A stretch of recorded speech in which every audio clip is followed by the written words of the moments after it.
کہ نکاح کو کیسے آسان کیا جائے، جیسے ابھی انہوں نے بڑی ڈیٹیل میں بتا دیا، دینی طور پہ کچھ بتا دیجئے تاکہ پھر میں وائنڈ اپ کروں۔ نکاح آج بھی آسان ہی ہے، 2-3 منٹ لگتے ہیں، خطبے کے بعد ایجاب و قبول ہو جاتا ہے۔ یہ جو اس کے لوازمات ہیں نا، یہ نکاح کا حصہ نہیں تھے، اسلام نے تو نہیں بنائے تھے۔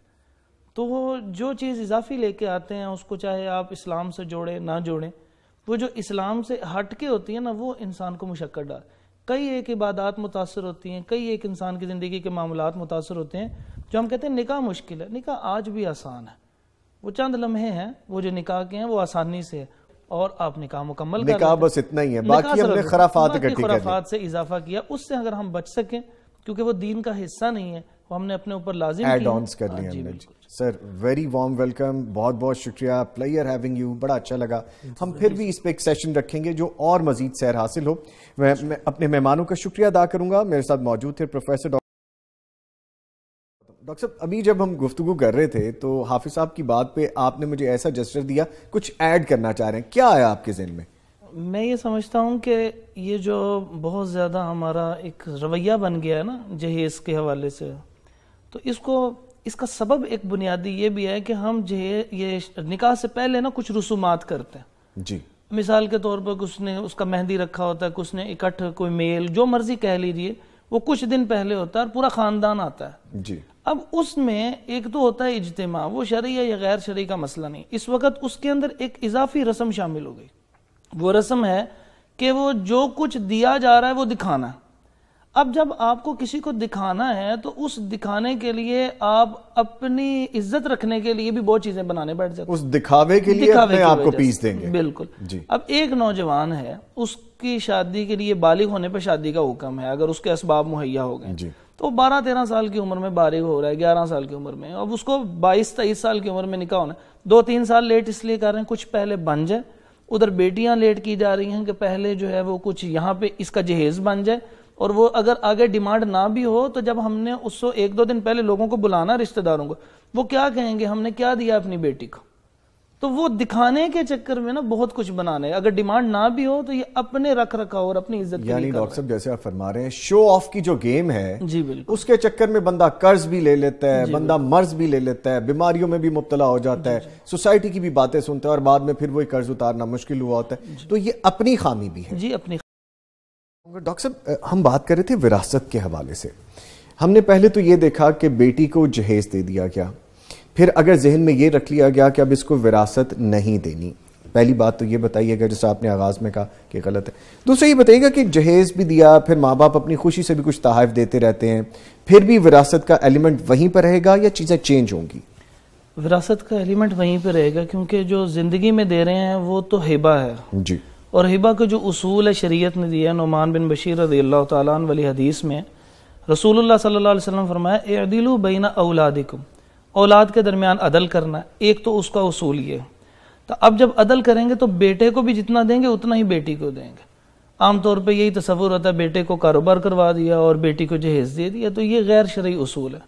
آپ نے جو چیز جس کی ملکیت میں دینی ہے اولاً تو اس کی ملکیت میں رہے۔ ایک چیز آپ داماد کو دے رہے ہیں اور اگر آپ اپنی خوشی سے دے رہے ہیں مثال کے طور پر، تو اس کو ابھی ہم ڈیبیٹ اس پہ نہ بھی کریں تو وہ داماد کو دی ہے، آپ نے بیٹی کو تو نہیں دی، لیکن بیٹی کے کھاتے میں ڈال دیں کہ میں نے آپ کی بیٹی کی شادی کے اوپر اتنا کچھ خرچ کیا، آپ کے جو ہے وہ بارات کے اوپر اتنے پیسے لگ گئے اور یہ میں نے سب چیزیں کی ہیں، تو اب اس کے کھاتے میں ڈال دیتے ہیں۔ یہ درست نہیں۔ اعدلوا بین اولادکم کا مطلب ہے کہ آپ کی جو صلبی اولاد ہے، حقیقی اولاد ہے، ان کو برابر تقسیم کریں جو ان کی ضروریات ہیں اضافی۔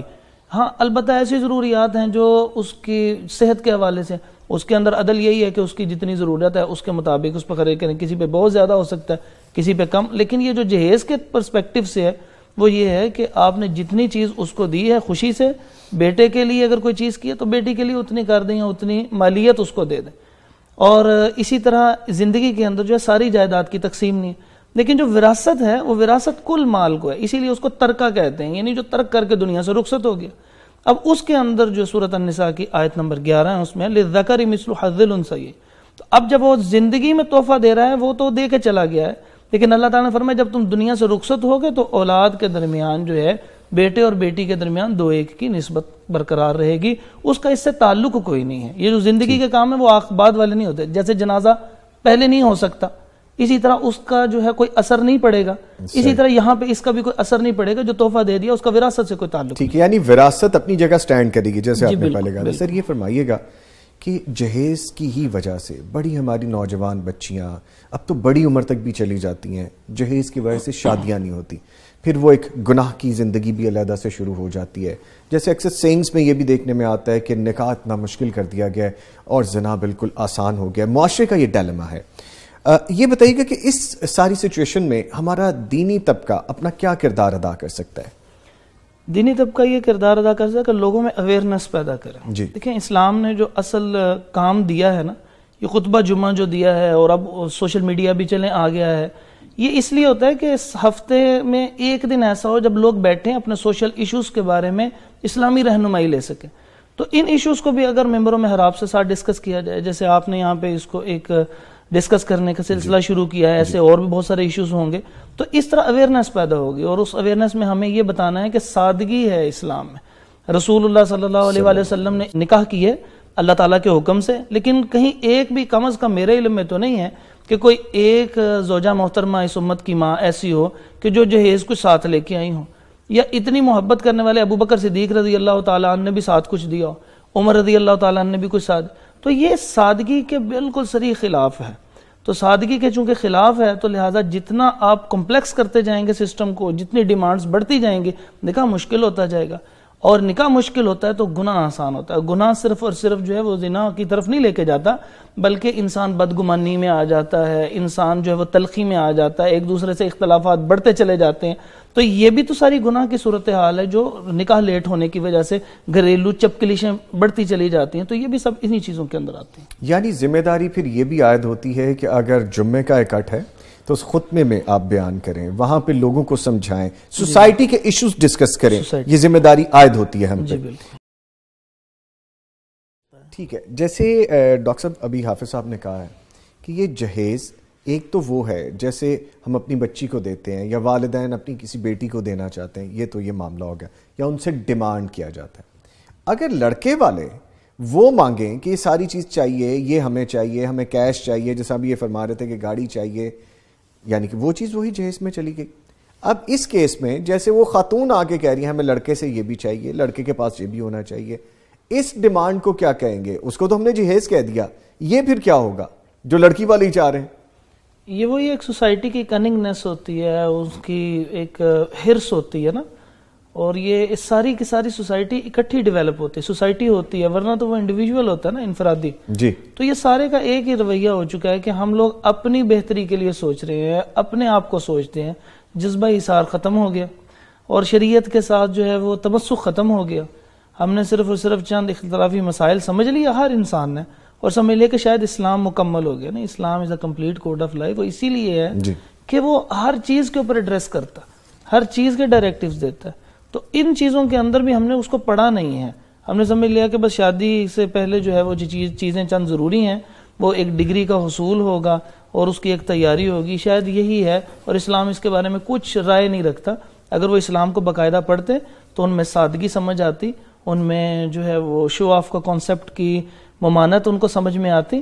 تو یہ سب چیزیں سمجھ میں آتی تو پوری سوسائٹی کا ایک نیچر ڈیولپ ہو جاتی کہ نہ وہ ڈیمانڈ کرے اور نہ وہ ڈیمانڈ کرتا. ٹھیک ہے. اچھا ڈاکٹر صاحب یہ فرمائے گا، اگر ہم میانہ روی کی طرف چلے جائیں، جہیز جس طرح دینا ایک ضرورت بن گیا ہے، جس طرح کہا جاتا ہے کہ جی اپنی بیٹی کو دیں گے تو وہ خوش رہے گی، اس کا ایک روب رہے گا، اس کے گھر والے جہاں پہ وہ رہنے جائے گی اس کا ایک دبدبہ وہاں پہ ہوگا. ہم کون سا ایسا راستہ میانہ روی کا اختیار کر سکتے ہیں کہ دینے میں بھی سہولت رہے اور لینے والوں کا بھی ایک سٹینڈرڈ اس طرح کا رہے کہ ٹھیک ہے اپنی بیٹی کے لیے کیا؟ وہ کیا ہو سکتا ہے معاشرے میں، وہ کیا چینج ہمیں لانی ہوگی؟ اصل میں سب سے پہلی بات تو یہ کہ ڈیمانڈ تو ویسے ہی غلط ہے، ناجائز طریقے سے مال کو کھانا. جی. اور دوسری بات یہ ہے کہ ہم نے ایک تصور کر لیا کہ شاید ہماری بیٹی بسے گی اور عزت ملے گی اس کو دنیا کے چند سامان کی وجہ سے، جی، ٹکوں کی وجہ سے. ایسے نہیں ہے. عزت تو اللہ تعالیٰ کے اختیار میں ہے، اور عزت جو ہوتی ہے وہ رویوں کا نام ہوتا ہے. پیسوں کا نام تو عزت نہیں ہوتا، ذلت نہیں ہوتا، وہ رویوں کا نام ہوتا ہے. جی. تو رویے ڈیولپ کرنے کے لیے وہ بہت سارا مال دے رہے ہوتے ہیں. تو اسلام یہ سورۃ الفرقان کے اندر عباد الرحمن کی صفات اللہ تعالیٰ نے ذکر کی ہیں، جہاں وہاں پہ فرمایا کہ والذین اذا انفقوا لم یسرفوا ولم یقتروا وکان بین ذلک قواما.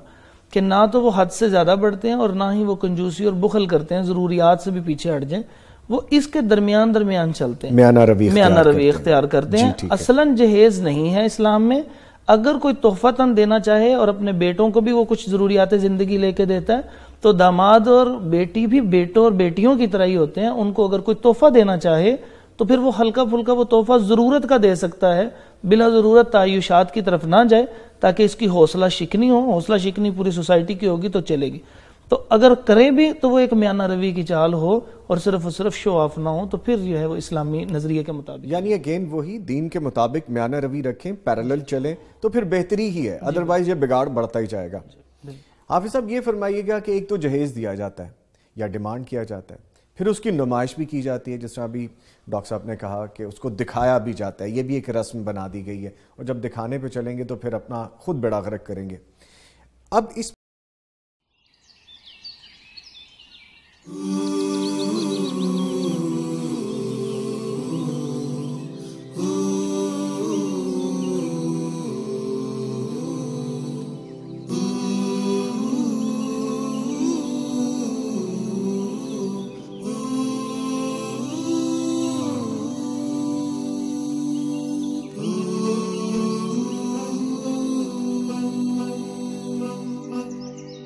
ویلکم بیک، بریک کے بعد آپ کے ساتھ ہیں، اور ابھی ہم بات کریں گے جہیز کے حوالے سے کہ جہیز کیوں ضروری ہے، یہ روایت ہمارے معاشرے میں کہاں سے آ گئی ہے، اور پھر جہیز دینا، سب سے پہلی بات تو یہ کیوں دیا جاتا ہے، اور پھر اس کی نمائش کرنا، سوسائٹی کیوں نمائش کرتی ہے اس کی، یا ہم کیوں بضد ہوتے ہیں کہ جہیز اپنی بیٹی کو دیا جائے، یا کیوں بضد ہوتے ہیں کہ جہیز لایا جائے، جو بہو آئے جس کی بیٹی کو ہم لے کے آئیں وہ اپنے جگر کا ٹکڑا بھی دے اور پھر آپ کو قیمتی چیزیں بھی دے آپ کی ڈیمانڈ کے مطابق۔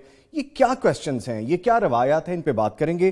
میرے ساتھ اسٹوڈیوز میں دو معزز مہمان موجود ہیں، ان کا آپ کو تعارف کرواتا چلوں۔ پروفیسر ڈاکٹر محمد صارم سیف صاحب عالمدین ہیں۔ سر، آپ کے آنے کا شکریہ، ویری وارم ویلکم۔ اور ان کے ساتھ موجود ہیں حافظ صفی اللہ صدیقی صاحب، چیف ایگزیکٹو النکاح رباط الزواج۔ سر، آپ کے بھی آنے کا بہت شکریہ۔ کیسے ہیں سر آپ دونوں؟ ٹھیک ہیں، خیریت سے ہیں؟ جی الحمدللہ۔ آپ کا شکریہ، آپ نے اپنی مصروفیت میں سے وقت نکالا آج، لیکن چونکہ ٹاپک ایسا تھا تو ہم چاہ رہے تھے کہ دین اور دنیا دونوں کے معاملات کو ہم پیرالل لے کے چلیں۔ تو سر، سب سے پہلے میں آپ سے گزارش کروں گا، یہ ہے کیا جہیز؟ یہ کون سی ایسی بیماری ہے جو ہماری سوسائٹی میں آئے روز بڑھتی ہی جا رہی ہے؟ کہاں سے ہم نے اس کو اڈاپٹ کیا ہے؟ بہت شکریہ، آپ نے ایک اہم ترین عنوان کے اوپر بات کرنے کا موقع دیا ہے، اور یہ اس معاشرے کے اندر بڑی عام ضرورت ہے کہ اس کے اوپر دینی رہنمائی بھی دی جائے، اور اس وقت معاشرے کے جو حالات ہیں اس حوالے سے بھی اس کے اوپر گفتگو کی جائے۔ تو سب سے پہلے یہ کہ جہیز کہتے ہیں تیاری کو، یہ رسول اللہ صلی اللہ علیہ وسلم کی زبان اطہر سے یہ لفظ نکلا، عربی زبان کا لفظ ہے۔ جیسے فرمایا من جہز غازیا فقد غزا، جس نے کسی مجاہد کو تیار کیا اس نے بھی جہاد کیا۔ تو یہاں پہ جہازہ یہ جو ہے تیاری کے معنی میں، تو اسی سے ہم عام روٹین میں بھی کہتے ہیں تجہیز و تکفین، یعنی اس کی تیاری۔ تو یہاں پہ جب بیٹی کی شادی کے حوالے سے جو تیاری کی جاتی ہے تو اس کے لیے لفظ جہیز بولا جاتا۔ یہ تو اس کا ایک بیک گراؤنڈ ہے لفظی اعتبار سے۔ چونکہ ہم لوگ یہاں پہ پہلے یہاں پہ اکثر جو ہے وہ ہندو رہتے تھے، تو ہندوؤں سے کنورٹ ہونے والے کنورٹیز ہیں یہ سارے کے سارے، تو ان معاشرے کے اثرات موجود ہیں۔ اس معاشرے کے اندر ایک چیز تھی کہ بیٹیوں کو وراثت کے اندر کوئی حصہ نہیں دیا جاتا تھا۔ تو جب وراثت میں کوئی حصہ نہیں دیا جاتا تھا، اس کا تصور بھی نہیں تھا، بلکہ ان کے اندر ستی کی رسم اور اس قسم کی بہت سی رسومات شامل تھی جس کے اندر عورتوں کی تنقید شامل تھی۔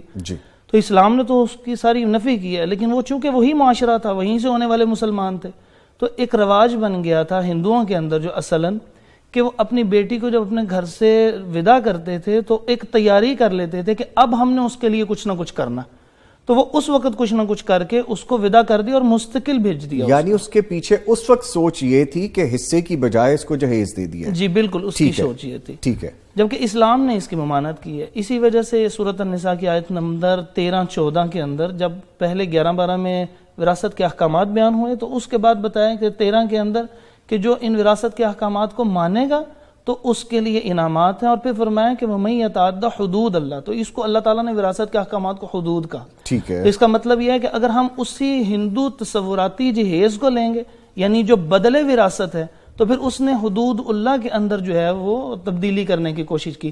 یہ ہندو معاشرے کے اندر اس کو چونکہ بدل وراثت کے طور پہ لیا جاتا تھا، تو اس وجہ سے علماء نے اس کا رد بھی اسی سختی سے کیا کہ یہ وراثت کا بدل نہیں ہے، اور کیونکہ وراثت جو حدود اللہ میں سے، تو سختی اسی وجہ سے کی گئی، اور یہ لفظ لعنت بولا گیا۔ اور لفظ لعنت جو ہے اس کا لفظی مطلب ہوتا ہے الطرد الرحمت اللہ، اللہ تعالیٰ کی رحمت سے دور ہونا۔